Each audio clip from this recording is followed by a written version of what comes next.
अच्छा, अब जो है कंसिडरेशन, लॉफुल कंसिडरेशन और लॉफुल ऑब्जेक्ट पे डिस्कशन होने वाली है। किस तरह से, थोड़ा इसको ना मैं बातों को जरा कनेक्ट कर दूं कि हमारे essentials of a valid contract में एक तो फ्री कंसेंट होना चाहिए, कॉम्पिट party is competent to the contract होनी चाहिए।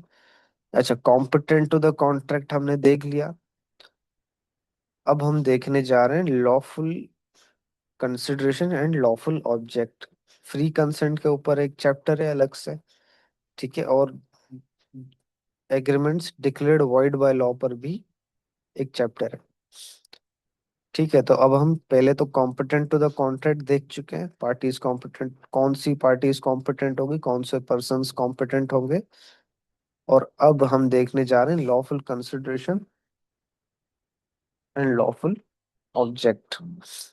ठीक है, तो कंसिडरेशन की डेफिनेशन मैंने स्किप कर दी थी। क्यों स्किप कर दी थी, आज के लिए स्किप की थी। कंसिडरेशन की मैंने लॉजिक बता दी थी, अब हम उसकी डेफिनेशन को देख रहे हैं। सबसे पहले चलो फिर लॉजिक ही बता दूं। ठीक है, consideration, let's say person A, person B, हमारी सदाबहार एग्जांपल, एक गाड़ी का सौदा हो रहा है और लेट्स से 10 लाख रुपीस। ए बोल रहा, ए की गाड़ी है और वो बी को सेल करना चाहता है 10 लाख रुपीस। ठीक है, तो ए की कंसिडरेशन, गाड़ी के अगेंस्ट वो क्या दे रहा है, गाड़ी के अगेंस्ट वो क्या ले रहा है, 10 लाख रुपीस। ठीक है, ए प्रॉमिस कर रहा है कि मैं बी को अपनी गाड़ी दूंगा। उस प्रॉमिस के अगेंस्ट वो कंसिडरेशन क्या ले रहा है, 10 लाख रुपीस। बी ने एक्सेप्ट कर ली ऑफर और अब बी 10 लाख रुपीस दे रहा है, जो कि उसका प्रॉमिस है कि वो 10 लाख रुपीस देगा। और बदले में उसके प्रॉमिस के अगेंस्ट जो कंसिडरेशन है वो है गाड़ी। ठीक है, तो नाउ बिस्मिल्लाह, बिस्मिल्लाह पढ़ लो यार, ये डेफिनेशन बहुत लोगों को हिला देती है। ठीक है, when at the desire of the promiser, when at the desire of the promiser, promisor के डिजायर पे, प्रोमिसर की मर्जी के ऊपर, प्रोमिसर की ख्वाहिश के मुताबिक। प्रोमिसर कौन होता है भाई कॉन्ट्रैक्ट में, ऑफरर होता है। ठीक है, ऑफर एक्सेप्ट हो जाए तो ऑफरर की प्रमोशन हो जाती है, प्रोमिसर हो जाता है। और जो एक्सेप्टर होता है वो प्रोमिसी बन जाता है, उसकी भी प्रमोशन हो जाती है। ठीक है, प्रोमिसी और any other person, any other person, अच्छा एनी अदर पर्सन क्या, any other person on behalf of promisee. ठीक है, या तो प्रोमिसी कॉन्ट्रैक्ट को परफॉर्म करे या उसके बिहाफ पर कोई और बंदा परफॉर्म करे। प्रोमिसी, ये पार्ट को स्किप करो। ठीक है, प्रोमिसी हैज डन और abstained फ्रॉम डूइंग, डज और abstains from doing, promises to do or abstain from doing something. Such act, abstinence or future promise is called consideration for the promise. ठीक है, तो इसने past को भी ले आया बीच में कि भाई कभी हैज डन, उसने प्रोमिसर के कहने पे, प्रोमिसर के डिजायर पे कुछ किया हो, या कभी किसी चीज से रुका हो, एब्सटेन हुआ हो। ठीक है, या ये प्रेजेंट फॉर्म है, डज और एब्सटेन्स फ्रॉम डूइंग। उसके कहने पर कोई काम करता है या किसी काम से रुकता है, एब्सटेन करता है, एब्सटेन्स फ्रॉम डूइंग। या उसने प्रॉमिस किया है कि वो कल को कोई चीज करेगा या किसी चीज से, किसी चीज को अवॉइड करेगा, एब्सटिनेंस। सच एक्ट, एब्सटिनेंस और future promise is called consideration for the promise. तो इस एक्ट को, जो चीज वो करेगा या किसी चीज से, किसी चीज को अवॉइड करेगा, एब्सटिनेंस या फ्यूचर प्रॉमिस, ये कंसिडरेशन है। इसको हम बोलेंगे कंसिडरेशन। कैसा घुमाया हुआ है लॉ ने। ठीक है, तो लॉ ने एक्सप्लेन किया हुआ है पास्ट फॉर्म भी, प्रेजेंट फॉर्म भी, फ्यूचर फॉर्म भी। इसको, इस डेफिनेशन को हजम करने में ना थोड़ा सा टाइम लगता है। कंसिडरेशन तो क्या थी कि कंसिडरेशन में क्या था कि हम जो चीजें एक्सचेंज हो रही हैं उनको देख रहे थे।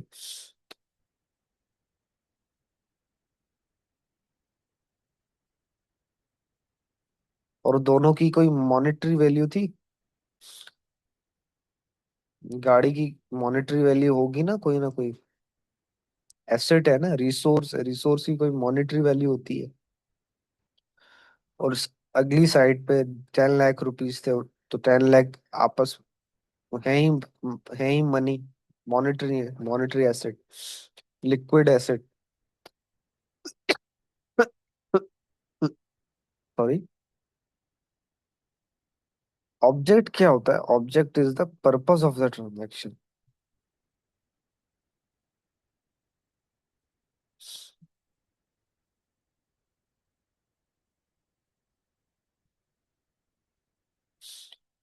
तो अगर ए बी को अपनी गाड़ी बेचना चाहता है और यह एग्रीमेंट हो चुका है, तो पर्पस ऑफ द ट्रांजैक्शन क्या है? Sale of goods.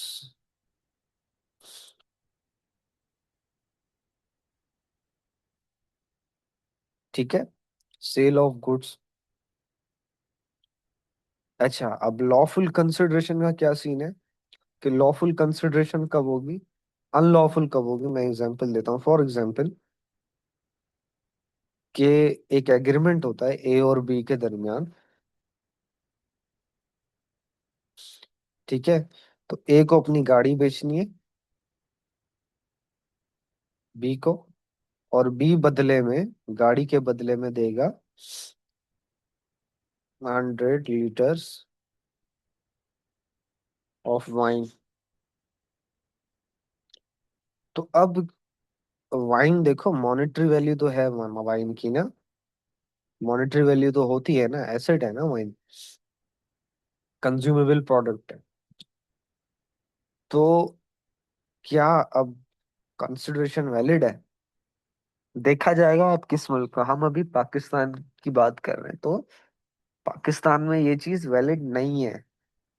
ठीक है। पाकिस्तान में वैसी शराब बैन है, लाइसेंस्ड, लाइसेंस्ड बिकती है, लेकिन वैसे तो बैन है ना, लाइसेंस्ड एक्टिविटी है।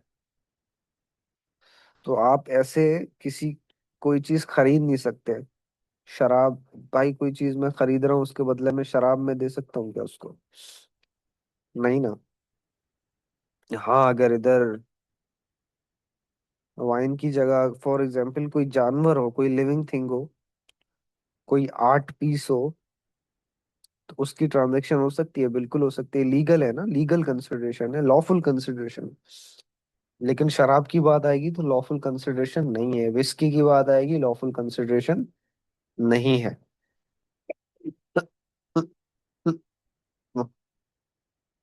ऑब्जेक्ट तो वैलिड है, ऑब्जेक्ट की तो sale of goods and services है, लेकिन यहाँ पर कंसिडरेशन लॉफुल नहीं है, ऑब्जेक्ट तो लॉफुल है। ठीक है। अच्छा, अगर इधर ही होता, थोड़ी सी एग्जांपल हाई लेवल पे लेके जा रहा हूँ। फॉर एग्जांपल वाइन्स को हटा दो,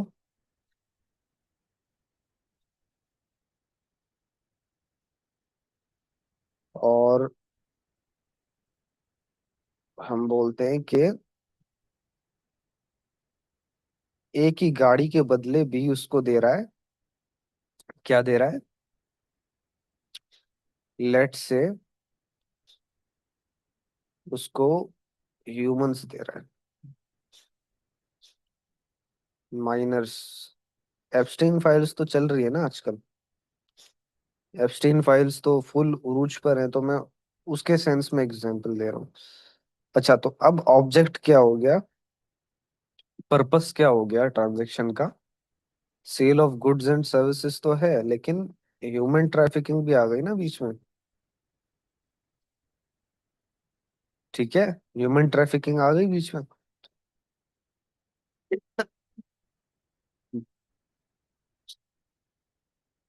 तो ट्रांजेक्शन का पर्पस निकल के आ गया ह्यूमन ट्रैफिकिंग। तो अब ये ऑब्जेक्ट वैलिड नहीं है। ठीक है, एक और एग्जांपल ले लो। ये थोड़ी सी आला किस्म की एग्जांपल दी, और मेरे भी हाथ कब कब आ रहे थे एग्जांपल देते हुए, क्योंकि ये लेक्चर यूट्यूब पे अपलोड होगा। तो लेट्स से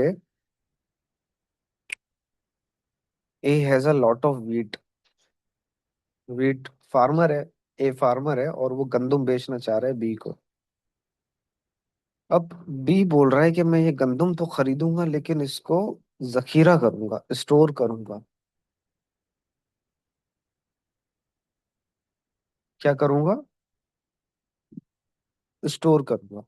सॉरी, क्या करूंगा? इसको स्टोर करूंगा। तो पूरे पाकिस्तान में गंदुम को स्टोर करना, जखीरा करना, ताकि आगे जाकर आप उसको महंगे दामों में बेच सको, ये इलीगल है।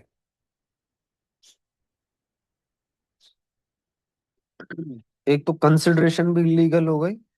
सॉरी, कंसिडरेशन तो लीगल है ना, ये वीट देगा और ये पैसे देगा, जाहिर सी बात है। कंसिडरेशन तो दोनों साइड से ठीक है, लेकिन पर्पस ऑफ द ट्रांजेक्शन ये है कि बी खरीद के उसको बेचेगा नहीं। बी गंदम खरीद के उसको ना तो बेचेगा ना कंज्यूम करेगा, बल्कि उसको स्टोर करेगा ताकि महंगे दामों में बेच सके। अब जब ये स्टोर कर लेगा, मार्केट में गंदम नहीं पहुंचेगी। सब इसको देख के चार पांच लोग और स्टोर कर लेंगे, फिर गंदम की कीमतें ऊपर चली जाएंगी, लोगों के पास गंदम महंगी पहुंचेगी। क्योंकि गंदम जो है वो एक इसेंशियल आइटम है, नीड है हर इंसान की। ठीक है, तो यहाँ पर ऑब्जेक्ट वैलिड नहीं है। अच्छा, अगर इधर ही हम वीट को हटा दें,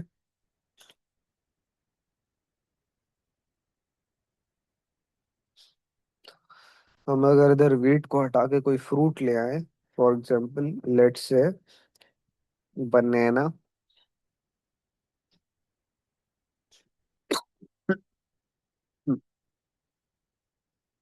तो अब बनाना तो स्टोर होता है पाकिस्तान में, नॉर्मली बनाना स्टोर होता है कोल्ड स्टोरेज में, सारा साल बिकता है क्योंकि। ठीक है, बनाना हो गया, पोटैटो, सारा साल क्यों होता है? क्योंकि हम स्टोर करते हैं इन चीजों को। टोमेटो हो गया। ठीक है, ये चीजें स्टोर होती हैं क्योंकि ये सीजन में ही आती हैं, और उसके बाद ये हम इनको कुछ हम स्टोर कर लेते हैं, पूरा साल चलानी होती है। अगर ये पर्पज है ट्रांजेक्शन का, तो फिर तो ट्रांजेक्शन वैलिड है ना, ऑब्जेक्ट वैलिड है फिर तो। ठीक है, क्योंकि इनको स्टोर करना इलीगल नहीं है, ये नॉर्मली स्टोर होते हैं पाकिस्तान में। हम्म, और ये ऐसे स्टोर भी नहीं होते, इनको कोल्ड स्टोरेज किया जाता है। ठीक है, ठंडे रूम में डाला जाता है, माइनस टेम्परेचर पे। तो वो वैसे ही कॉस्टली होता है, हर फार्मर अफोर्ड नहीं कर सकता। ज्यादातर फार्मर क्या करते हैं, जैसी फसल लगती है बेच डालते हैं सब कुछ, अपना पैसा निकाल लेते हैं, क्योंकि उनको कैश की जरूरत होती है।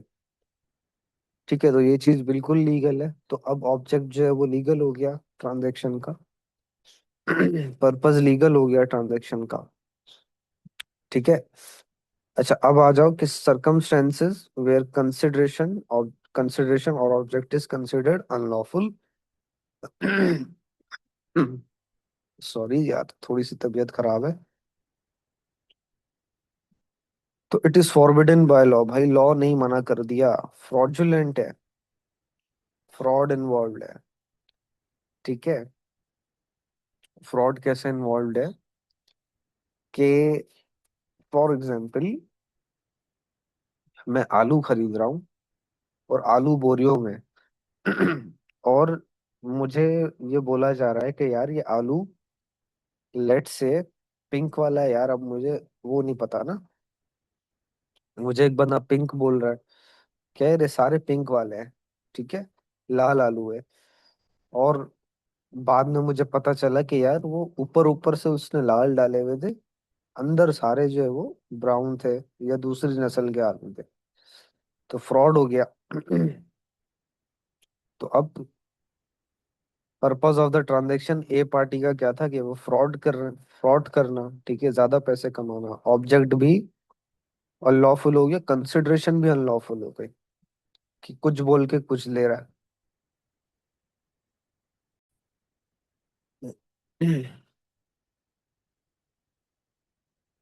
implies injury और property of N other.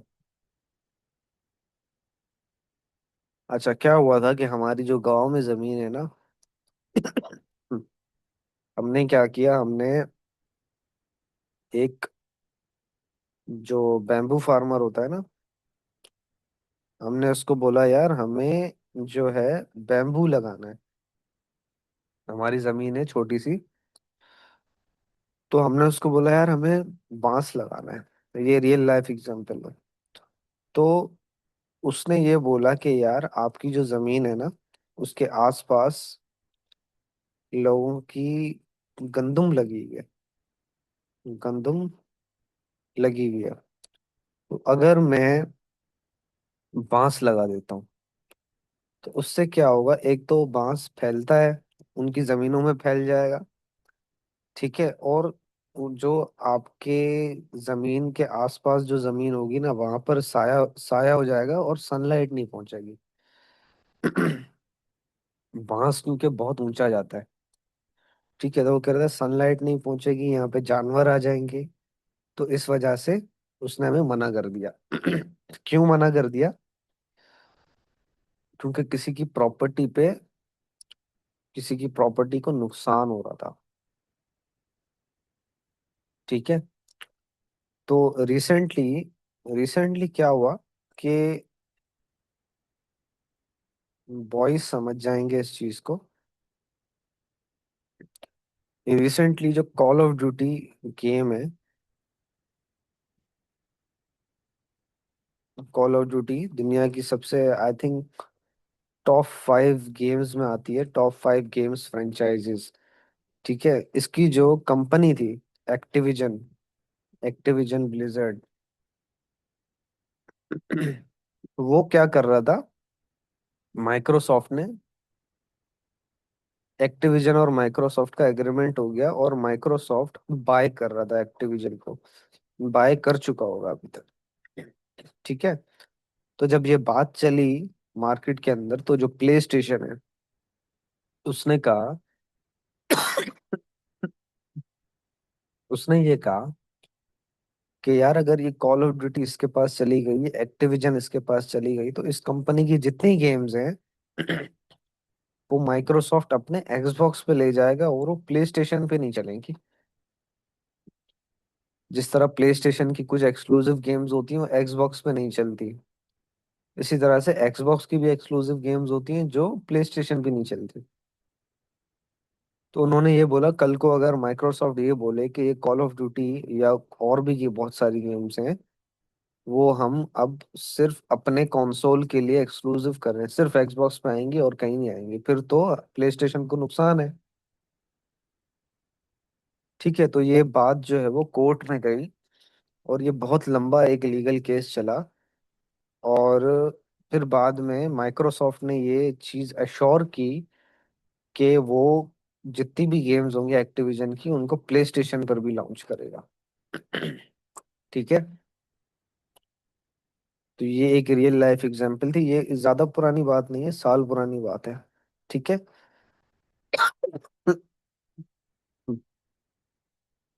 Court regards it as moral oppose to public policy. Court बोल दे यार ये मोरल है, कोर्ट बोल दे कि भाई कोई भी चीज जो है, कोई भी एग्रीमेंट, कोई भी कंसिडरेशन, कोई ऑब्जेक्ट ट्रांजेक्शन का इमोरल है, अपोज टू पब्लिक पॉलिसी है, हमें रीजन वीजन नहीं देखना, बस कोर्ट ने बोल दिया तो बोल दिया। If permitted would defeat the provisions of any other law.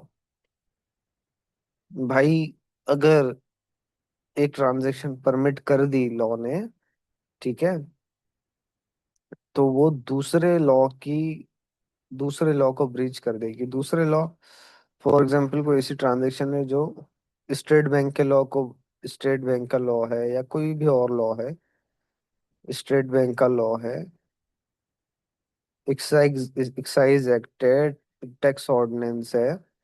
तो अगर कोई ऐसी ट्रांजैक्शन है जो अगर परमिट कर दी कोर्ट ने, तो वो किसी और लॉ को ब्रीच कर देगी, ठीक है, तो वो कंसिडरेशन और ऑब्जेक्ट भी अनलॉफुल होंगे, ठीक है, वो ट्रांजैक्शन भी अनलॉफुल होगी। इनएडिक्वेसी ऑफ कंसिडरेशन, ये इंपॉर्टेंट पॉइंट है, ठीक है, may be taken into account to determine whether the consent was freely given. Let's say कि uh, it is person A and there is person B. Person A अपनी गाड़ी बेच रहा है। यार चलो गाड़ी की एग्जांपल से बाहर निकलते हैं ना। लेट्स से कि कोई भी चीज है, ठीक है, कोई भी चीज है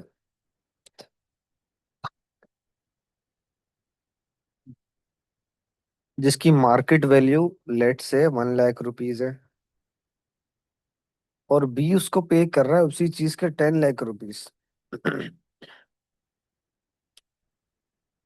तो यहाँ पर देखा जाएगा एडिक्वेसी ऑफ कंसिडरेशन, कि भाई यहाँ पर ऐसा लग रहा है कि ए ने बी को ना कोई हरास करा है, कुछ ऐसा करा है कि ये चीज मुझसे 10 लाख की ले लो, या 9 लाख का जो सौदा है ना, वो कुछ कुछ बीच में गड़बड़ लग रही है। इसको फ्री कंसेंट का जो चैप्टर है उसके अंदर डिटेल में देखेंगे, लेकिन यहाँ पर ट्रांजैक्शन जो है उसको देखकर ऐसा लग रहा है कि एक पार्टी का जो कंसेंट था वो फ्री नहीं था, वो किसी के दबाव में आके ट्रांजैक्शन में एंटर हुआ है, ठीक है, consent was not freely given. तो कंसिडरेशन की एडुकेसी भी देखी जाएगी। ये नहीं कि 1 रुपए की चीज के लिए 10 रुपए दे दिए जाए, या 10 रुपए की चीज के लिए 1 रुपया दिया जाए। ठीक है, तो ये चीज देखी जाएगी। अच्छा, अब है एग्रीमेंट्स विदाउट कंसिडरेशन। ये एक इम्पोर्टेंट कॉन्सेप्ट है, इसको मार्क कर दो। अच्छा, इसको मोस्ट इम्पोर्टेंट कर देते हैं।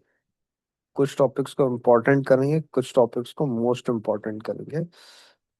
कुछ कॉन्सेप्ट्स के लिए इम्पोर्टेंट है और कुछ पेपर के लिए रट्टा वाइज इम्पोर्टेंट होंगे, ठीक है।